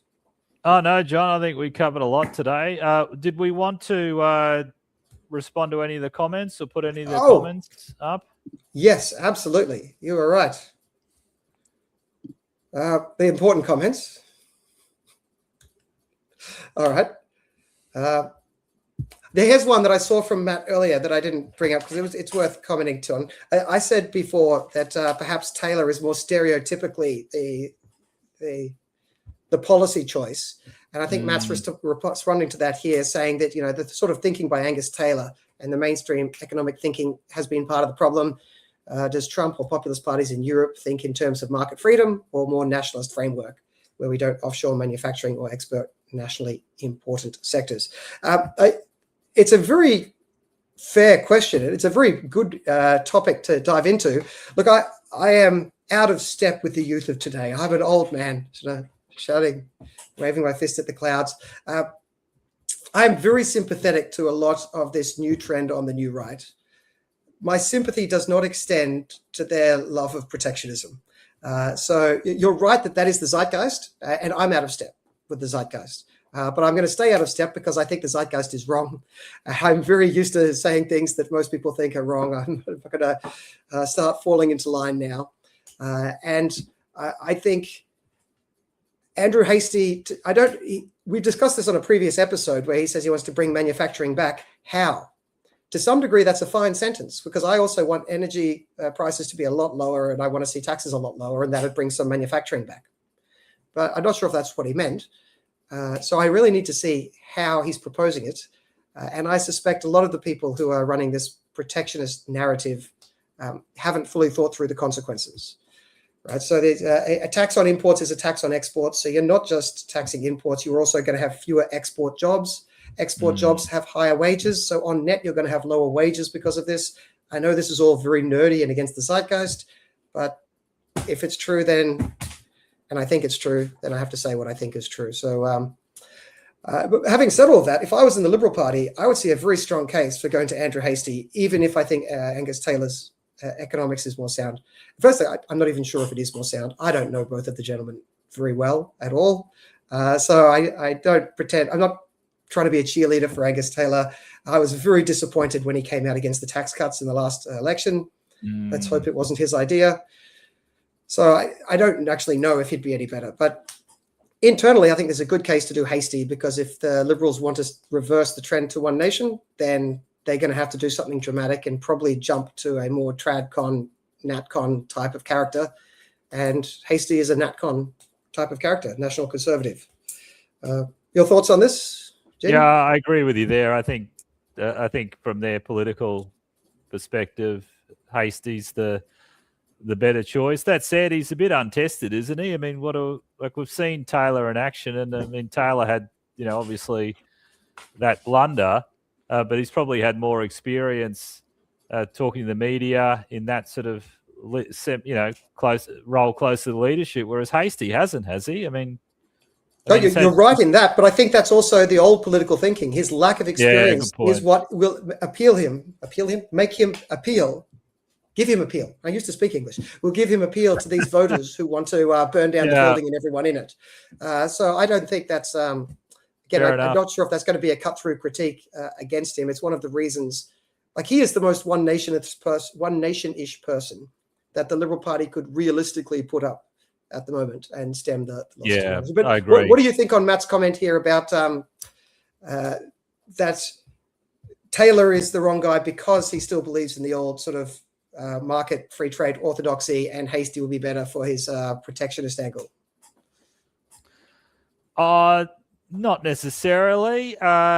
Look, I don't know to how many votes there'll be in that. I think the most votes are going to come from a strong stance on immigration. I think it's the immigration issue that's caused the most concern, and I think where we see a lot of the impact on our living standards, or just I think we're feeling like there's certainly the inflation problem due to high government spending, and then that's led to reductions in real wages and declining GDP per capita in real terms. We had those 7 consecutive quarters of that. I think that's part of it. But also I think immigration's a huge reason that a lot of the high rate of immigration, I mean, we need, clearly, we're not saying cut it to zero or have negative immigration, but it's certainly been too high, and it's caused a lot of strain on our cities. And I think a lot of the problems we're seeing are due to that. So I think the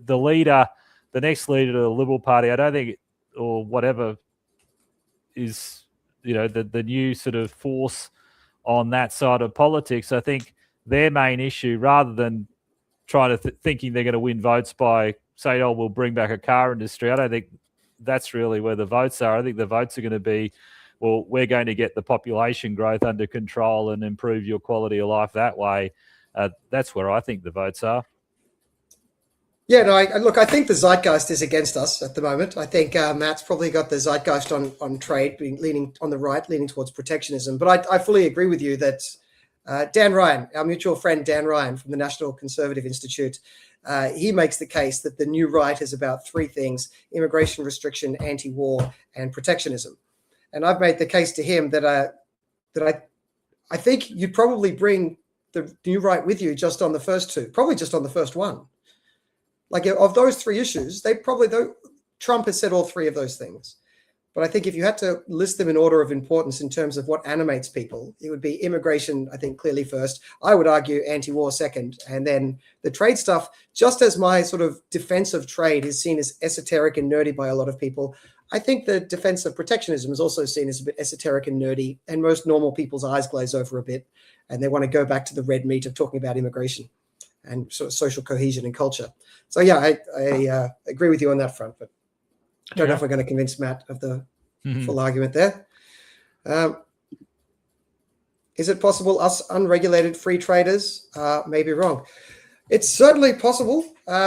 We've discussed the whole trade issue in a bit more depth on previous episodes. There are cases to be made for some amount of stepping back from laissez-faire along self-defense lines, along strategic lines, not being overly reliant on people who may end up being at war with you. So we've made that case before. So I don't think we need to be, you don't need to make the case for completely no holds bars to be against the protectionist position. My position there is that I just don't think the fully protectionist position is realistically going to be value added. This is autarky or trying to approach an autarkic position of trying to be more self-reliant is going to ultimately lead you to not being self-sufficient. And at the same time, it's going to lead to lower wages and higher prices. And I think a lot of people say that they're angry about this current corruption in politics and the level of immigration and the decay in culture. But I think the fact that we've had no productivity growth for 10 years with wages not growing and prices going up, I think that is a background simmering issue. And people might not point to that as why they're angry, but I think it helps to make people angry. And a set of policies that make that worse, I don't think is going to be the smart way forward. Now, that argument there does not say you need to go fully radical libertarian on trade. But I think you need to make sure you're not going too radically protectionist. I think there is I'm not 100% certain that everything I say is right, but I'm pretty bloody certain that the full version of protectionism is wrong. How's that? That's the more modest version of my argument. Well, we can remember it, John. We lived through the 80s, and I mean, I certainly wasn't at the age where I was buying a car, but I remember family members buying cars, and like, in real terms, cars are a lot cheaper now than they were back in the 1980s because of the high tariffs that we had, which meant that imported cars were more expensive, and also meant that our own industry could be significantly less efficient and have, charge higher prices. So we had higher prices for those cars too. So yeah, all the evidence suggests we're much better off, and in terms of clothing costs have come down a lot since. So yeah, I wouldn't want to go back to those days. I remember them. I remember what the high tariffs were like. But everything you say there, I think, is true. I guess I don't think pointing to the prices is as convincing to our more protectionist friends. I think that part of the puzzle, because they already know that. They know that tariffs will make prices go up and they think it's worth it. I think the part of the puzzle they haven't internalized is it will also make wages go down. And I don't think they've fully factored that in. And once they factored that in, it might change their calculus. So and the thing to understand is that working in export industries pays a higher wage on average than in an export replacing domestic industry. And a tax on imports will decrease imports and it will decrease exports. And that second part is the part of the puzzle that I think a lot of people miss, because it's not direct, right? That old Bastiat saying about you got to see what's direct and indirect, what's now and what's later. And the mark of a good economist is to be focused on including the indirect and the delayed impacts. Yes. And when you do that, you see that it doesn't just push up prices, it also pushes down wages, none of which means you have to go fully laissez-faire. There's going to be cases on security grounds where you might want to avoid being overly reliant on a country that's about to invade you. Because when they invade you, they're going to stop selling you things. And that's a very good security rationale for having some concerns about some trade. But that doesn't justify most of what the protectionists say. You're very welcome, Rick. I'll go back to one of the earlier comments. I'll put this up because the person did make the trouble of posting it here, saying that all of the geopolitical stuff is just part of the biblical end times, and we're coming to tribulation and the end of the world. Now, I'm not sure I fully buy into this is it post-millennial, pre-millennial exotology, or however you say it, but it does link back nicely to our previous conversation about prepping. So whatever you think, whether it's gold prices or whether it's the tribulation, start making preparation to make sure you will be a more competent person come difficult times, and maybe stockpile a little bit of canned goods and ammunition in your basement. I do not own any shares in canned goods or ammunition companies, just to be clear. Were there any other comments on here that you particularly wanted to? I put a few up as we were going. Oh, did you? Good. I put this one up earlier, which is worth probably commenting as well. The switch to populist movements around the world. They're talking about the Le Pens, the Geert Wilders, the Farage, the Trump, the Pauline Hanson. Disenfranchised by globalism. Yeah, I think that's part of it. I think the more political power gets centralized, and the opposite of localized, right? It gets at a bigger and bigger level. So you've got your local community, your state, your nation, and these global institutions. They really get increasingly out of our control. They feel more and more alien. They feel more and more foreign. And I would argue they get more and more captured by the bureaucrat class, because they are less and less responsive to us little peasants on the ground. And they get more captured by this cultural, intellectual milieu in which they swim, which is this sort of bureaucrat, academic, journalist, cultural elite set. And I think the more that happens, the more we get alienated from it and the more people rebel against it. And I think this is part of this anti-globalism push. Yeah. Yeah, it's funny, isn't it? Because I guess I largely agree with that. At the same time, we are traveling more. I mean, so the 90s were associated with, like, starting around 1990, big increase in foreign direct investment flows, large increase in global trade, also large increase in international tourism. International flights became much cheaper. People traveled more. I mean, Australians, like, we travel all over the world. We love traveling. So in a way, we've embraced some aspects of globalization, but I guess it's the whole. I think it's just the high level of immigration. Like, we're not. I think Australians support immigration, but a sustainable level. I think that's where a lot of the problems are coming from. And we still want to get our cheap goods. We want to get our cheap Chinese products. I mean, Bunnings is, half of their business must be selling imported power tools built in China, right? So I feel like half of their business is selling them to our family. So I'm there every second day. Yeah. So I mean, I think it's some aspects of globalization we don't approve of, but others we're fully on board with, right? And we've embraced them, and we wouldn't want to go back to Can I give you a take on this? Because you did a slight unintentional sleight of hand with the word you were using there. I draw a sharp distinction between globalization and globalism, and really we need a different word for it because they sound yes, sure. But globalization I associate with the lower transaction costs, allowing easier flow of investments, goods, tourists, and yes, migrants as well. That's part of globalization. That's probably the negative part. But globalism I see as a political centralization of political authority into global institutions, the UN, the WTO, the WHO, all of these global institutions. And I think a big part of the pushback against globalism is this idea that there seems to be this sort of floating cultural elite hovering over the world that increasingly is centralizing power in Davos and in the UN buildings and things like that. And I think there is a very good rebellion against that.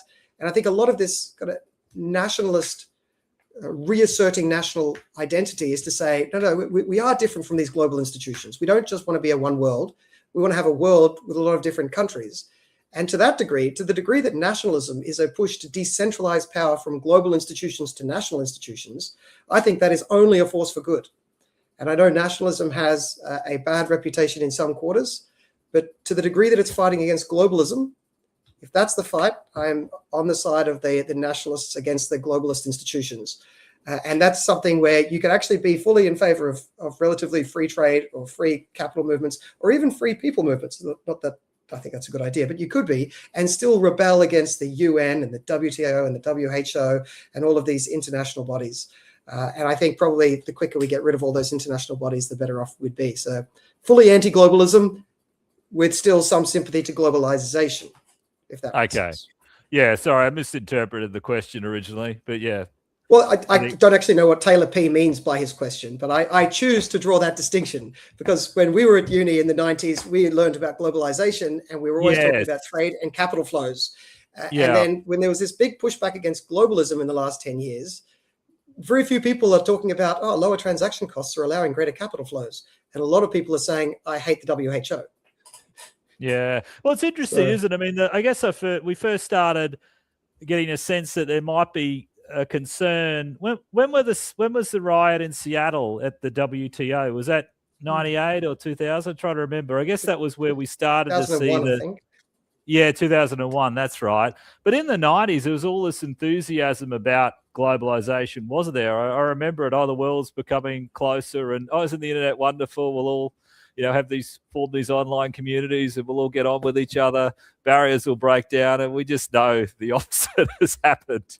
I mean, we're more polarized than ever. Just extraordinary. And now, anyway. Actually, I don't think there was ever mass appeal for globalization. I think it was just mostly a boffins issue.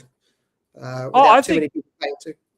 No, there was massive. I mean, people were talking about it. People were excited about it. And, everyone was excited about the third wave, weren't they? We've got, Bill Clinton, Tony Blair. They're a new type of politician.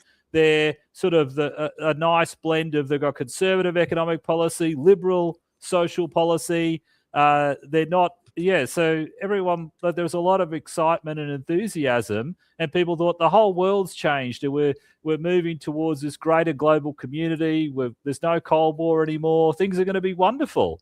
There was Francis Fukuyama, the end of history. Exactly. And it hasn't turned out that way. But yeah, I just remember there was a lot. Come back with another comment talking about what we were saying there. Couldn't you mitigate against other export sectors declining with increased extraction of resources? I'm not entirely clear how that would. I mean, we should try to extract as many resources as we can, but maybe if I explain the mechanism, you'll see why it's going to be hard to dodge, right? If you decrease the amount of imports coming into the country, right? You decrease imports, you decrease Australia's demand for foreign currencies. Because when you import a product, you need to get their currency. If I'm buying a product, let's put a concrete example on it. We're buying something from China, God forbid. So we're buying something from China. So the first thing we do is we don't buy the Chinese product. The first thing we do is we buy the Chinese currency, and then we buy the Chinese product. So when you import, you increase the demand for the foreign currency. So when we stop importing, we decrease the demand for the foreign currency. So that's when you decrease the demand for the foreign currency, they're still demanding our currency. We're not demanding theirs. What that does is it makes our dollar go up. The Australian dollar appreciates. Now, appreciate sounds like a good word, but in this instance, it's not good for our exporters because when our dollar appreciates, it makes all of our products look more expensive to foreigners. So if we decrease imports, we put upward pressure on the exchange rate. We make all of our exports look more expensive. So yeah, we should increase extraction of resources if we can. And we can do that by lowering income taxes and decreasing regulation on business. And we should do that. But there's no avoiding the fact that if we have enough tariffs to noticeably decrease imports, the consequence is going to be our dollar goes up enough so that we also decrease exports. And there's really no dodging that. There's no getting around it. It's actually an accounting identity. The money goes in a circle and there's only a fixed amount and it all has to move. So there's no escaping that consequence. Now you could make the case that it's a price worth paying, but there's no getting away from the cost. Alas, there's I think I'm going to get the quote wrong. Thomas Sowell says there are no solutions, there are only trade-offs, which is a very true comment. And economics is trying to work out which of the trade-offs worth making and which ones aren't. There is no free lunch though. There is no utopia button that you get to say, I'll have everything, please. Mm-hmm. Right, I'll just have all of the answers without any of the work. That's not an option outside of sort of teenager socialist thinking and the Greens Party. But I repeat myself. Anyway, always has to be a gratuitous pledge against the Greens. Anyway. Anyway, but thank you for those questions, Taylor. And look, we've got up to an hour 50. We are getting further and further away from our previous hour to hour and a half goal. But I think you're very welcome, Taylor. Thank you for joining us. I think we should wrap that up. Gene, what do you think? I think we have to. I think that was really good discussion. Really enjoyed it. It was great having Tom on to get his perspectives. Really well thought through geopolitical commentary from Tom, but also his insights into what's happening in Australia. So yeah, really enjoyed the conversation, and I think we had some good chats about globalization and inflation. So yeah, I really enjoyed that, John. And it's good to get the comments from people and so Taylor and Matt, etc. So that's great. Yeah. Yes, excellent. So thank you, Gene. Once again, thank you, Tom, who isn't here anymore, but Tom Switzer, Switzerland with Tom Switzer is his podcast. Go check it out. Thank you, dear watchers, for joining us, for the questions, for the comments, and for your time. Appreciate it. Please like and share. Please give us a follow on all the social medias. It really does help. We are back every Thursday at 8:30 Sydney and Melbourne time, 7:30 Queensland time. And until then, stay happy and stay free.